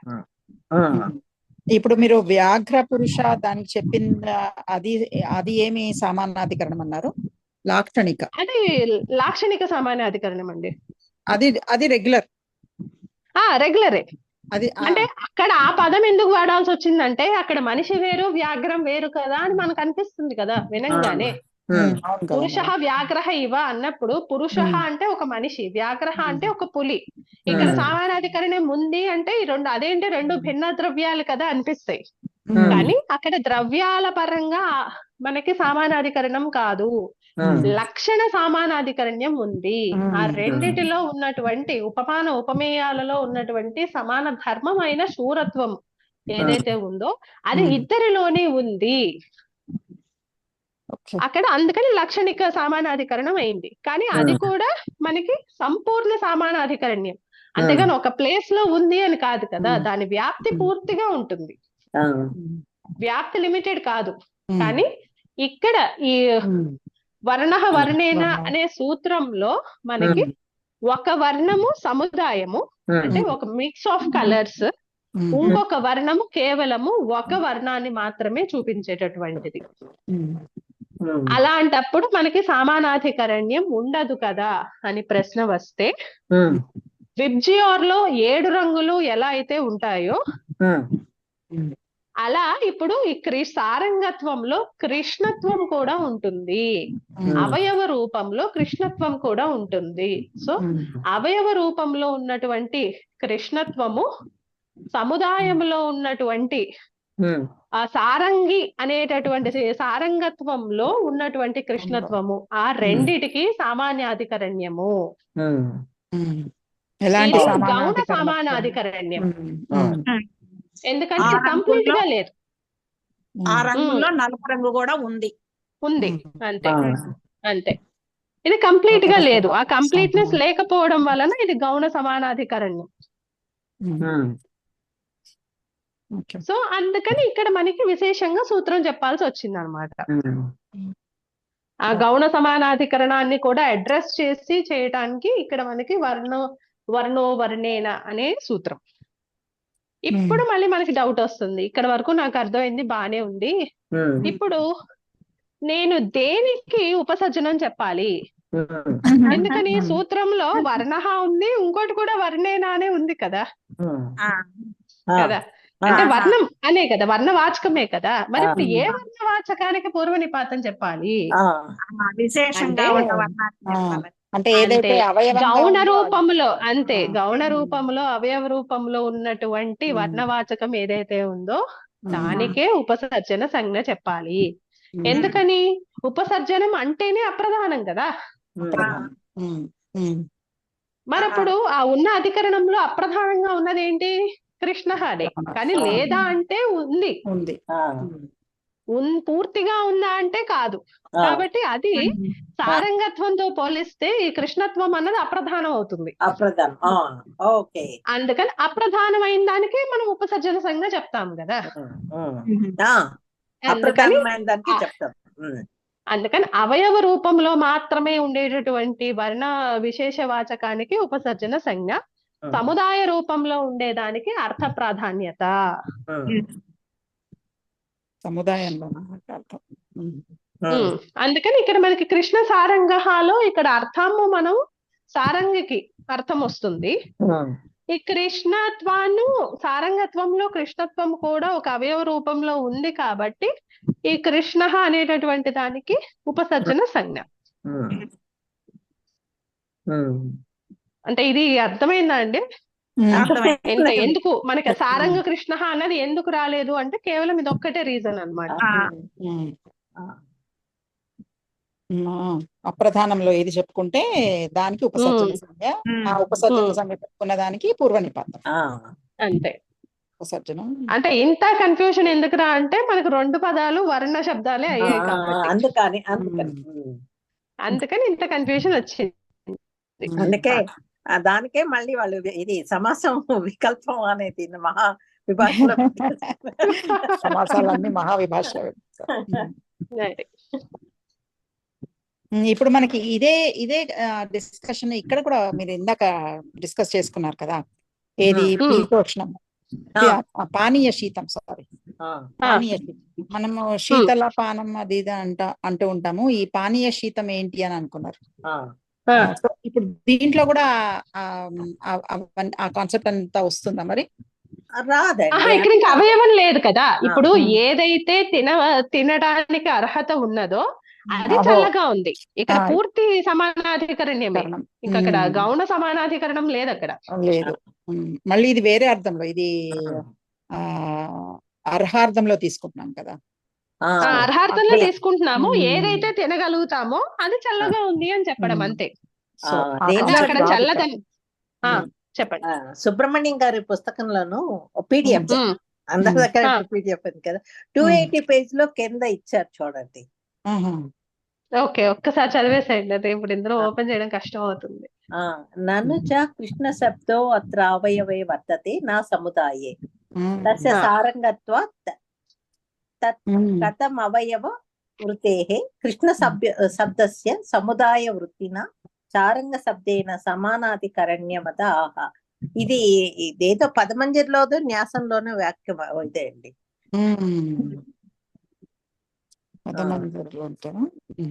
ఏదైనా న్యాసం సారంగత్వం ఉండదు, ఆ, సారంగత్వం ఉండదు ఆ, కదా.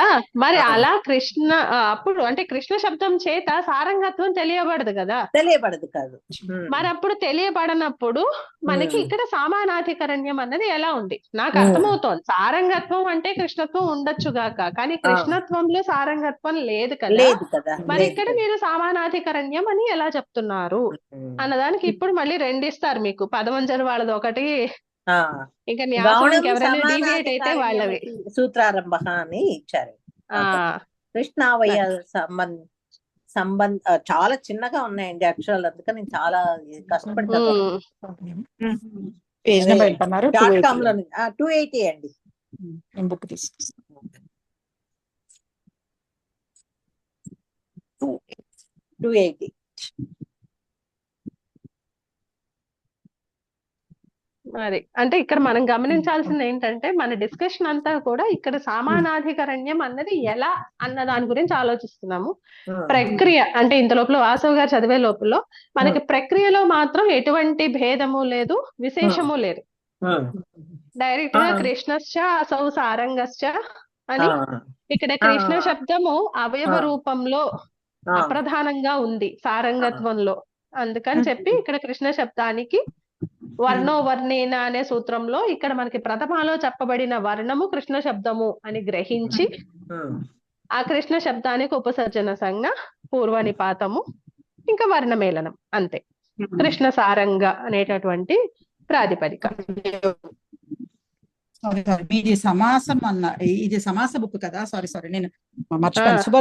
సుబర్ద తీసుకొచ్చాను. సారీ నాకు కొన్నారేమో అనుకున్నాను నేను. లేదు నేను కొనలేదు. సారీ నేను సుబ్రహ్మణ్యం గురు గారి బుక్ అనగానే ఇది అనుకున్నా, కారకాలది అనుకున్నా. అది లేదు నా దగ్గర.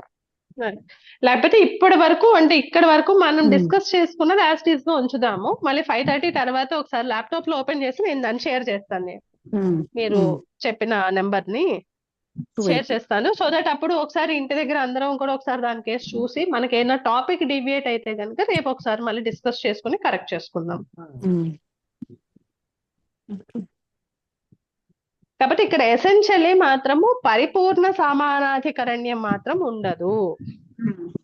అదైతే మనకు అర్థమైపోతుంది కదా. ఇప్పుడు సారంగత్వంలో చాలా రంగులు ఉన్నాయి, కృష్ణత్వంలో కృష్ణ అన్న దాంట్లో కేవలము కృష్ణ రంగు మాత్రమే ఉంది. అలాంటప్పుడు పరిపూర్ణ సమానాధికరణ్యం అయితే ఉండదు.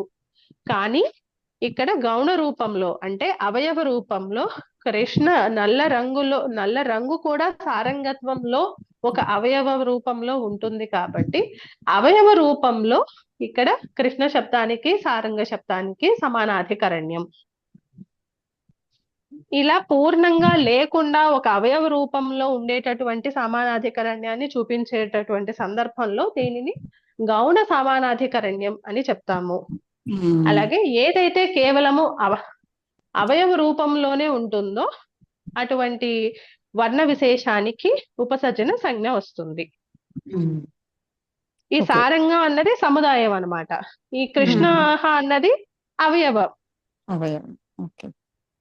నేను ఆ పార్ట్ గ్రూప్ లో పెట్టానండి. కృష్ణ వర్ణం ఉంది అని చెప్పాలనుకున్నప్పుడు కృష్ణ సారంగ, లోహిత వర్ణం ఉంది అని చెప్పాలనుకున్నప్పుడు సారంగ, లోహిత సారంగ. అలాగే కృష్ణ శబల. మనకి నలుపు రంగు కావాలి, అందులో లేదా అని ఎత్తుక్కుని తీసుకుంటాం కదా. అది పూర్తిగా లేదు కానీ ఉంటుంది అట్లా. అది ఇప్పుడు బ్రహ్మర గారు చదివింది నేను అదొక్కటే స్క్రీన్ షాట్ తీసి పంపించాను. ఓకే నను చ కృష్ణ శబ్దో శబ్దః అత్ర అవయవే వర్తతే న సముదాయే. ఉమ్, అంటే అక్కడ అవయవే వర్తతే అంటే ఒక అవయవ రూపంలోనే ఉంటుంది కానీ సముదాయే నా వర్తతే అంటే అది పూర్తిగా ఒక సముదాయంలో అయితే ఉండదు. ఉమ్, అంటే ఇక్కడ సారంగత్వంలో ఒక అవయవ రూపంలోనే ఈ కృష్ణం ఉంటుంది కానీ ఉమ్, పూర్తిగా అయితే కాదు. ఉమ్. తస్య సారంగత్వాత్ తత్ కథం ఆ ఏంటది ఇది తెలుగు సంస్కృతం స్క్రిప్ట్ కొంచెం నాకు కష్టమైన అలవాటు పోయి కొంచెం కష్టం అవుతోంది. తత్ కథం ఉమ్, అవయవృతే ఆ, కృష్ణ శబ్దస్య సముదాయ వృత్తిన సారంగ శబ్దేన సామానాధికరణ్యం అత ఆహా. మరి అలాంటప్పుడు అవయవం రూపంలో ఉన్నటువంటి కృష్ణ శబ్దానికి అలాగే సముదాయంగా ఉన్నటువంటి సారంగ శబ్దానికి సామాన్యాధికరణ్యము ఎలా చెప్తారు? కథం ఆహా ఎలా చెప్తారు అంటే ఇక్కడ ఎక్స్ప్లెనేషన్ ఇస్తున్నారు. అవయవత్వాత్ అవయవ ద్వారేణ ఇత్యాది అంటే అవయవ రూపాన్ని గ్రహించి ఉమ్, అది ఎలాగా అన్నది ఇస్తున్నారు. కృష్ణావయవ సంబంధాత్ తత్ సముదాయః ఏవ కృష్ణః ఇత్యుచ్యతః ఇత్యర్థః. ఆ, కృష్ణ ఉచ్యత ఇత్యర్థః. ఓకే. ఆ, అత ఏవ అత్ర గౌణం సామానాధికరణ్యం ఇది సూత్రారంభః. అంటే కేవలము ఇది కృష్ణ అవయవము ఉన్నటువంటిది. సంబంధ ఆ సముదాయానికి ఈ కృష్ణ దానికి రెండిటికి సంబంధం కేవలం అవయవ రూపంలోనే అవయవ ద్వారా అని ఇచ్చారు చూడండి. అవయవ రూపంలోనే కేవలము సంబంధం ఉన్నది. ఆ సంబంధము అవయవ రూపంలో మాత్రమే ఉంది కాబట్టి ఇది గౌణ సమానాధికరణ్యం అయ్యింది.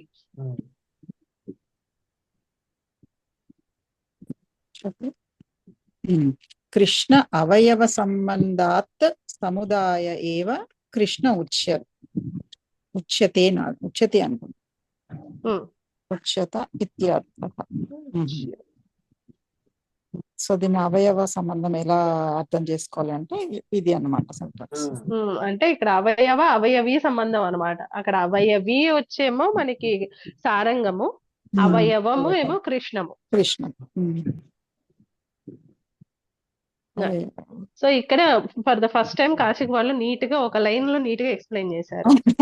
అవయవ ద్వారేణ ఇది ఎందులో ఉందండి ఇప్పుడు మీరు చదివింది?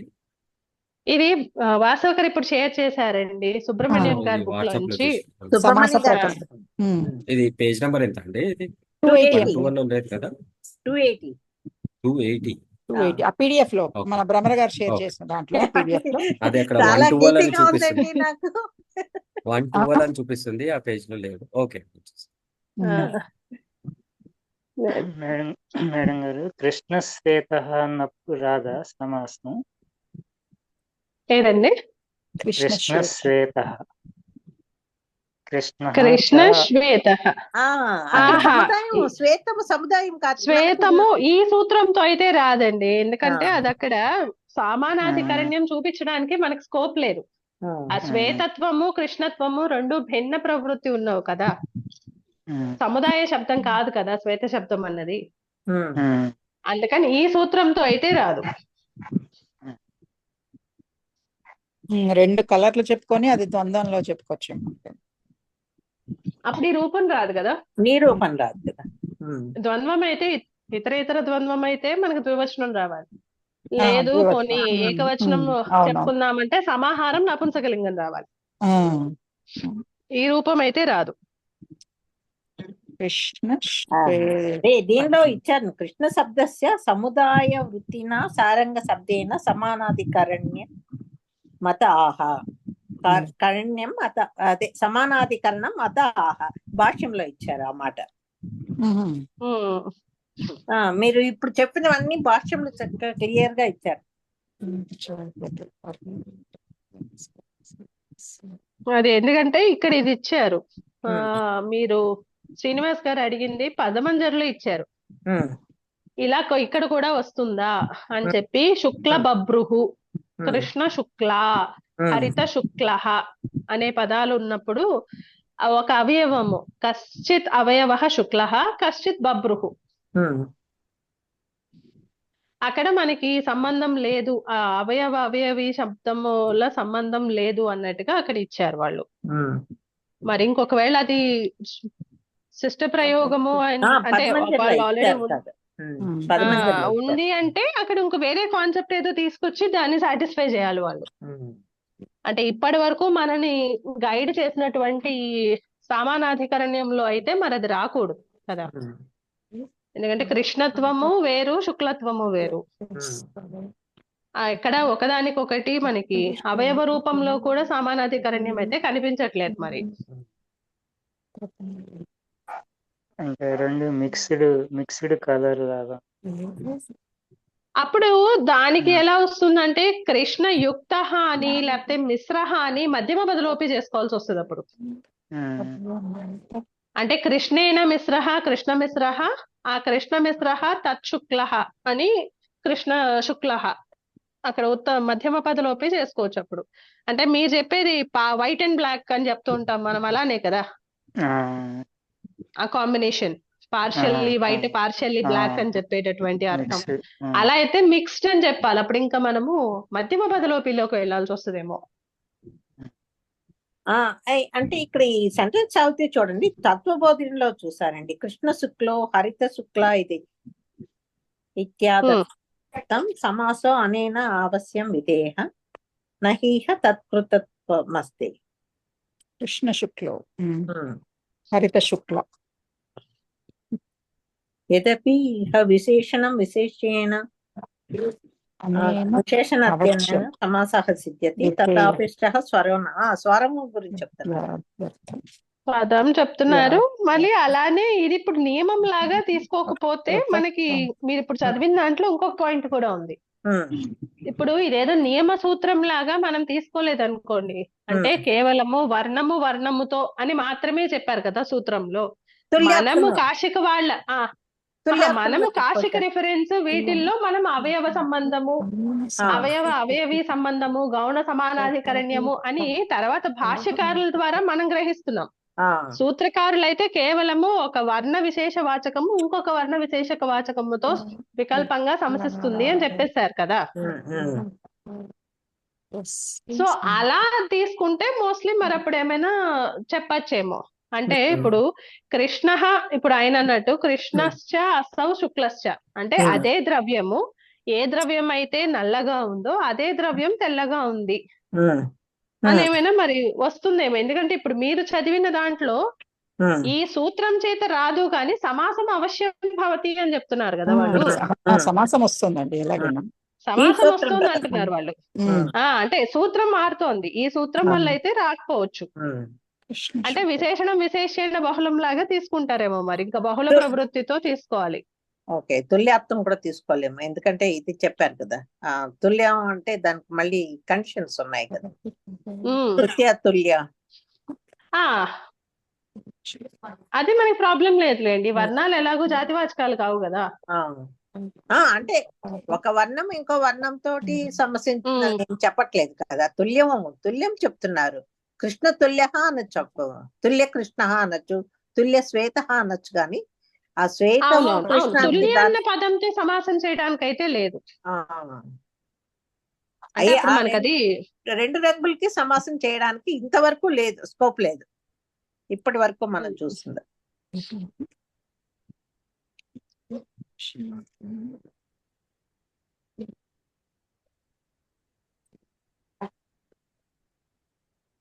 అంటే మరి అసలు అప్పుడు సమానాధికరణ్యాన్ని ఎలా ప్రూవ్ చేస్తారు ఇప్పుడు రెండు భిన్న రంగులు ఉన్నప్పుడు? ఒకటే అనుకోండి, ఇది రెండు భిన్న రంగులు ఉన్నప్పుడు అది సమాసం నాకు అదే అర్థం కావడం. రెండు భిన్న రంగులు ఉన్నప్పుడు అది వర్ణ వాచకంగా మనము తీసుకోం కదండి, జస్ట్ 2 కలర్స్ అంతే. అలా ఇప్పుడు మీరంతా ఎక్స్ప్లెయిన్ చేశారు కదా, ఇది వర్ణ వాచకము, so it is pointing to some other object. మీరు ఒక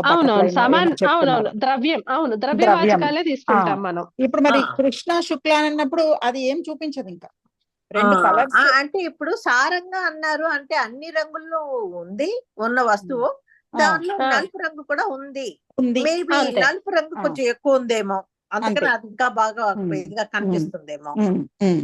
అందుకని కృష్ణ సారంగా ఇది. సారంగా ఇప్పుడు తెలుపు రంగులు నలుపు రంగు ఎలా ఉంటుందండి? అంటే it should point to some object కదా.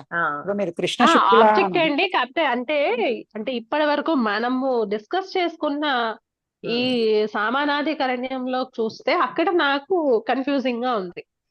ఇప్పుడు ఒక శారీయో ఒక షర్టో తీసుకోండి, బ్లాక్ అండ్ వైట్ రెండు ఉన్నాయండి అందులో.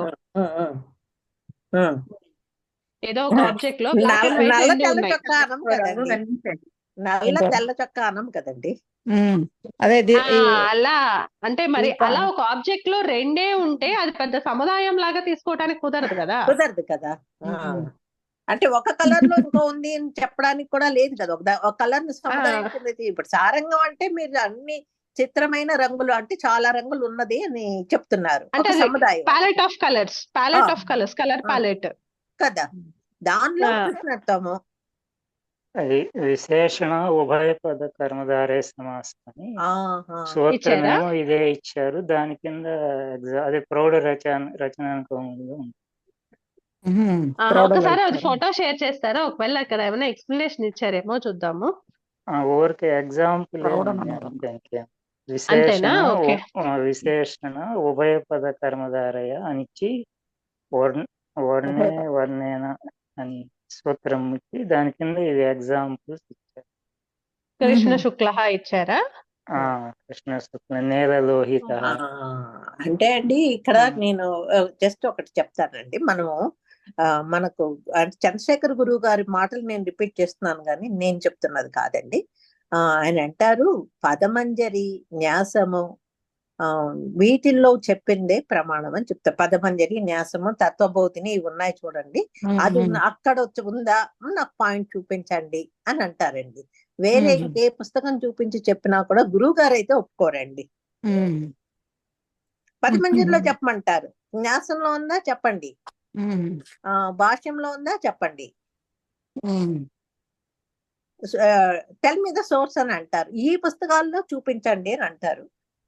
మరి అది చూడాలి. మరి ఆ కేటగిరీలోకి రచనానుగత మంచి పాయింట్ అయితే ఇచ్చారు. ఒకసారి దాని గురించి చూద్దాం అండి. ఎందుకంటే ఇలాంటివి కామన్ గా అయితే వింటాం మనం. ఉష్ణం చ తచ్చీతల ఉష్ణ శీతలం అని చెప్పి అట్లా చూస్తాం కదా. అంటే రెండు ఆబ్జెక్టివ్స్ రెండు వచ్చేలాగా కూడా, అంటే అదే ఒక ఆబ్జెక్టే ఉంటుంది, ఆ ఆబ్జెక్టే ఇలా కూడా ఉంటుంది అలా కూడా ఉంటుంది అని చెప్పి రెండు అడ్జెక్టివ్సే అప్పుడు ఉభయపదం వచ్చేసి అప్పుడు ఉభయపదం అవుతుంది కదా. అంటే ఇప్పుడు ఎలా అంటే ఇందాక మనం తీసుకున్న ఎగ్జాంపుల్ ఒక శారీ తీసుకోండి, అదే వెతకాలండి. ఇప్పుడు సూత్రం గురించే వెతకాలి, కాకపోతే పాసిబిలిటీ అయితే ఉంది. సో మనం దాన్ని జస్టిఫై చేయాలి, క్వశ్చన్ మార్క్ పెట్టుకుందాం, జస్టిఫై అయితే చేయడానికి ప్రయత్నించాలి. చూద్దాం అదేంటండి పదము. కృష్ణ శుక్ల ఇవి కామన్ గా మీరు మిక్సర్ ఆఫ్ కలర్స్ ఏదైనా పెట్టేసుకోవచ్చండి. నీలలోహిత కూడా ఓకే. ఇది దేంతో సాధిస్తున్నారో చూడాలి. నీలలోహిత అన్న పదము విన్నట్టే గుర్తండి, కామన్ అది. అదైతే కామన్. నీలలోహిత ఉంది. అదే అది ఏ దీంతో వచ్చిన సమాసము అన్నది చూడాలండి. ఆల్రెడీ ఇంతవరకు చూస్తున్న సమాసాల్లో ఏదైనా మిస్ అయ్యామా? కర్మధారే సమాసం అంటున్నారు. లేదు ఇక్కడ శబ్దకల్ప ధ్రువంలో కూడా నీలలోహితకి వర్ణో వర్ణేనాతో సమాసము అని చెప్పి వదిలేశారు వాళ్ళు. అంతేనా? నీలశ్చ అసౌ లోహితశ్చ అని చెప్పి వర్ణో వర్ణేనాతో సమాసము. కాకపోతే ఇక్కడ మనం ఎలా దాన్ని జస్టిఫై చేయాలో ఆలోచించాలి. అంటే ఇప్పుడు మనము అంటే ఇంత డిస్కస్ చేసుకున్నాం కదా, సో ఇప్పుడు మనం ఎక్కడైనా point miss అయ్యామా?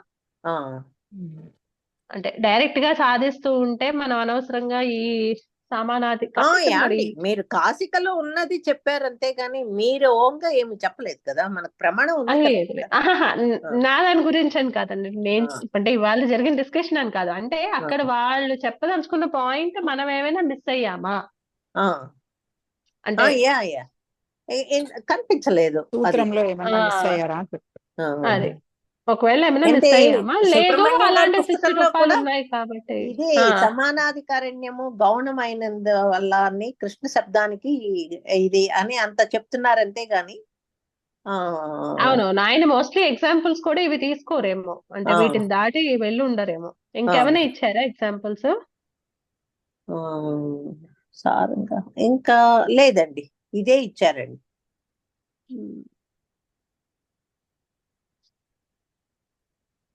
Okay. Lohitha Saranga దీనిలో అంటే సిద్ధాంత కౌముదిలో ఇచ్చారు. లేదా శబళ ఒకవేళ ఇచ్చారు. అవన్నీ అంటే అవన్నీ మనకి తెలుస్తాయి అన్న ఆలోచనలో ఇవి విశేషం కింద ఉన్నాయి కాబట్టి దీన్ని పరిచయం చేయడానికి ఇవి ఇచ్చారా? అది ఆ, ఆ కోణం కూడా ఆలోచించాలి. అంటే ఇప్పుడు అవి యా, సెల్ఫ్ ఎక్స్ప్లెనేటరీ అన్నట్టు అనుకున్నారు అనుకోండి, ఆ, నీల ఆ, లోహిత అన్నది, ఆ, అప్పుడు సెల్ఫ్ ఎక్స్ప్లెనేటరీ కాబట్టి ఇంకా పెద్దగా మనం ఆ, ఎక్స్ప్లెయిన్ చేయక్కర్లేదు అనే అంటే ఆలోచనలో ఇవ్వకపోవచ్చేమో కదా. కర్మధారయ సమాసము అని అంటున్నారు కదా, అక్కడ ఇచ్చారని అన్నారు కదా. ఉమ్, ఏంటిది వాళ్ళు ఎందుకు ఇస్తారండి, వాళ్ళది కూడాను జస్ట్ మన, అందుకనే ఇందాక చెప్పాను, అది నా ఒపీనియన్ కాదండి, గురువు గారితో చెప్పి ఉమ్, అది కాదు, నాకు అంత ఏం తెలుసు అండి, లేదు అంత తెలియదు. చూడాలండి. ఉమ్. ఓకే, సరే. అయితే ఇప్పుడు రెండో పాయింట్ లా పెట్టుకుందాం. ఫస్ట్ పాయింట్ ఇది మనకు అర్థమైంది, ఒక అవయవ రూపంలో ఉన్నటువంటిది సముదాయ రూపంలో. ఇప్పుడు రెండు భిన్న ద్రవ్యాలు, రెండు భిన్న రంగులు ఉన్నాయి, కానీ అవి రెండు ఒకే ద్రవ్యంలో ఉన్నాయి అని మనము సమానాధికరణ్యంలో చెప్పచ్చా? అది పాయింట్, అది పాయింట్ అంతే. అది పాయింట్. అంటే ఇప్పుడు కృష్ణశ్చ అంటే ఒక ఇంకేమైనా ఇచ్చారా అక్కడ పుస్తకంలోను శ్రీనివాసరావు గారు? ఇంకా లేదండి, అదే విశేషణ ఉభయపద కర్మధారయ అని ఇచ్చి సూత్రమేమో వర్ణే ఇదే సూత్రం ఇచ్చి ఎగ్జాంపుల్స్ ఇచ్చారు. ఓకే, ఎక్స్ప్లెనేషన్ ఏమిటి? ఏమి లేదు, అలా ఇచ్చారు. ఏమండి ఇక్కడ నీలలోహిత పుంలింగ నీలశ్చ అసౌ లోహితశ్చ ఇతి వర్ణో వర్ణేన వర్ణేన. 69 ఇది ఇదే సూత్రం. సమాసః. నీలః కంఠే లోహితశ్చ కేశేషు ఇది స్వామి శివః. ఆహా, అది నీలలోహిత. అది వర్ణ, మరి ఇది రెండు వర్ణాలుగా తీసుకున్నారు. మరి ఇది రెండు వర్ణాలుగా తీసుకున్నప్పుడు శివునికి ఎలా పాయింట్ అవుతుంది అది? ఎందుకంటే లోహితము అన్నది మొత్తం శివుడి రంగు, అది మొత్తం లోహితం అన్నది. దానిలో నీలం అన్నది అందులో నీలం అన్నది కంఠ భాగంలోనే కంఠ భాగంలో ఉంది కదా. ఓకే, అంటే ఇది అదే అంటున్నా, అంటే ఇప్పుడు మనకి విగ్రహ వాక్యంలో మొత్తము అంటే అవయవాల రూపంలోనే చూపించుకోవాలి అప్పుడు ఇంకా మనం. ఇది లోహిత అన్నది పూర్తిగా ఉంది, అతడి నేచర్ లోహిత నేచర్ కేవలము ఒక అవయవంలో ఉన్నటువంటి కంఠంలో మాత్రమే నీలం ఉంది. అలాగే ఇందాక ఇంకా ఉదాహరణ చెప్పారు కదా, శ్వేతము, అదే ఏం చెప్పారండి, కృష్ణ శుక్లహానో ఏదో చెప్పారు. సో ఇప్పుడు పూర్తిగా శుక్లత్వం ఉంది, ఆ శుక్లత్వం కృష్ణ శ్వేతహానా, శ్వేత రక్త అనుకోడు, శ్వేత రక్త. అంటే ఏదున్నా అక్కడ మనకి ఉత్తర పదంలో వినపడేది అది మెయిన్, అంటే అది మొత్తం పూర్తిగా ఉన్నట్టుగా అనుకోవాలి. పూర్వ పదంలో వినపడేది మనకి అవయవ రూపంలో దాంట్లో ఉంది అని తీసుకోవాలి. అంటే ఇప్పుడు కృష్ణ శ్వేత అంటే it is mostly white with patches of black. అలా అర్థం చేసుకుంటే అప్పుడు సరిపోతుంది. అంటే అంతేకాని డైరెక్ట్ గా అదే అదే అన్నా కదా, అంటే మనకి అక్కడ అన్వయము సెట్ చేసుకుంటే సరిపోతుంది అప్పుడు మనకి. కానీ బాగుంది, కొత్త విషయం తెలిసింది, బాగుందండి.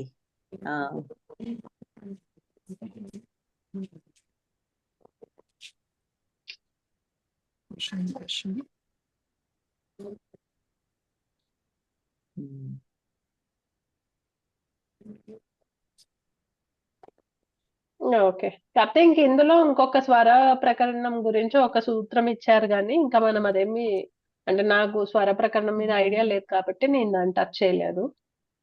ఇక్కడండి ఏంటి సుబ్రహ్మణ్యం గారి పుస్తకంలోను ఈ కర్మధారయ 9 ఇచ్చారండి. 244 పేజ్ లో ఉంది. విశేషణ పూర్వపద కర్మధారయము, విశేషణ ఉత్తర పద కర్మధారయము, మూడోది చెప్పారు ఉభయపద. అవును, అది సమాస పుస్తకంలో ఉన్నది తీసుకుని చెప్పారండి అక్కడ ఆయన. సంస్కృత భారతి మహేశ్వర్ భట్ గారిది ఆ పుస్తకంలో ఉన్నట్టుగా ఇలాంటివే ఉంటాయి. శీతోష్ణం అది కూడా విశేషణ ఉభయపద అవుతుంది. అలాగే మనం కృతాకృతం చూసాం కదా, అది కూడా విశేషణ ఉభయపద అవుతుంది. అలాగే స్నాతానులిప్త చూసాం కదా ఇది వరకు, అది కూడా విశేషణ ఉభయపద అవుతుంది. పూర్వం స్నాత పశ్చాత్ అనులిప్త. అంటే రెండు పదార్థాలకి ఇంపార్టెన్స్ ఉంది. అంటే అప్పుడు ఎలాగైనా చెప్పొచ్చు కదా, అది దేనికైనా ఇది రావచ్చు, ఉపసర్జన సంజ్ఞ రావచ్చు. Either way it is. అంటే మనం ఏ సూత్రంతో దాన్ని సమాసాన్ని చేస్తున్నామో ఆ సూత్రంలో ప్రథమాలో చెప్పబడింది.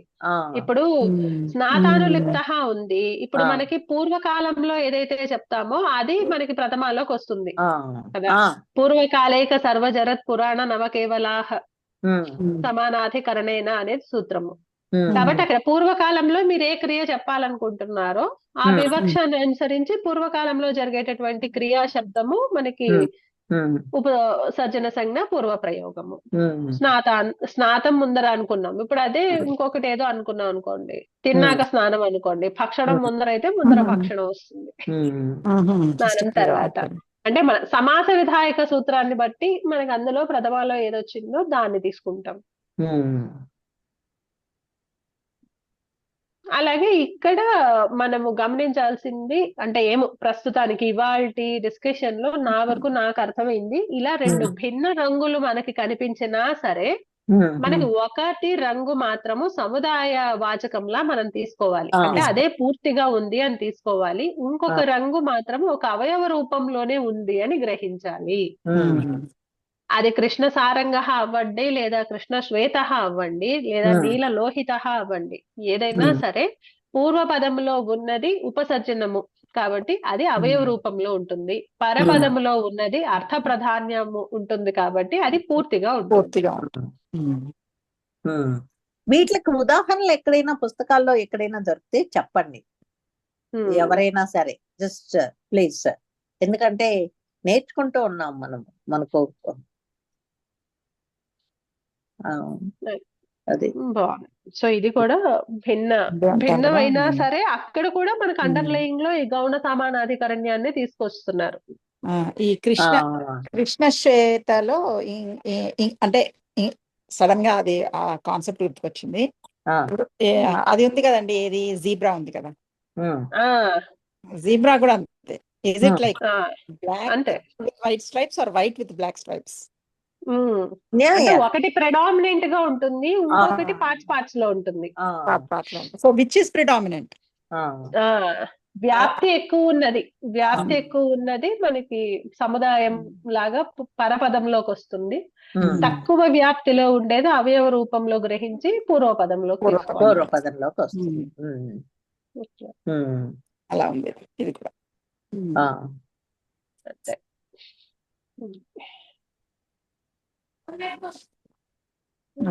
నెక్స్ట్ ఇంకా రేపేది చూద్దాం అయితే. కుమార ఇవాళ ఒకటే సూత్రం కాన్సెప్ట్స్